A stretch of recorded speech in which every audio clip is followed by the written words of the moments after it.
Një nga cilësitë që duhet të ketë thirrsi në rrugën e Allahut të lartësuar është dituria. Të di çështjen në cilën po thret.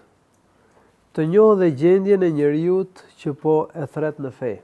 Allahu i lartësuar thot në Kur'an: "Qul hadhihi sabili ad'u ila Allahi ala basiratin ana wa man ittaba'ani." Thuaj, kjo është rruga ime, në të cilën ftoj për tek Allahu, unë dhe ata që më pasojnë mua, me dituri, me qartësi. Kështu që thirrja në rrugën e Allahut subhanahu wa ta'ala duhet me u bë me dituri. Duhet që thirrsi ta di mirë çështjen në të cilën po fton. Do t'i ftoj njerëzit në fjalën la ilaha illallah Muhammedur Rasulullah. Atëherë ai duhet ta njohë mirë kuptimin e kësaj fjale. Sepse do i ftoj njerëzit në këtë fjalë. Në mënyrë që t'u shpjegoj njerëzve fjalën la ilaha illallah. T'u shpjegoj njerëzve fjalën Muhammedur Rasulullah.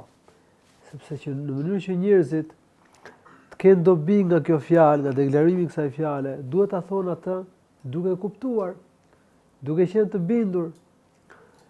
Do t'i ftoj njerëzit që të ruhen nga shirku. Atëherë ai do ta njohë shirkun. Ç'është shirku? Do t'i ftoj njerëzit të besojnë ditën e gjykimit. Atëherë ai duhet të di argumentet. Allahu i lartësuar, një argument është Allahu na ka njoftuar që ka ditë gjykimi, ka ringjallje.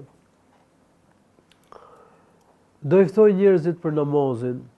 Pra, njeriu të ketë dituri mbi çështjen në cilën do t'i ftoj njerëzit.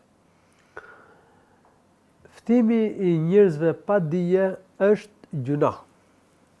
Sepse do të thotë që njeriu flet në fenë e Allahut subhanahu wa ta'ala pa dije. Një nga gjunahet të mëdha është që njeriu të flas për diçka që nuk e di.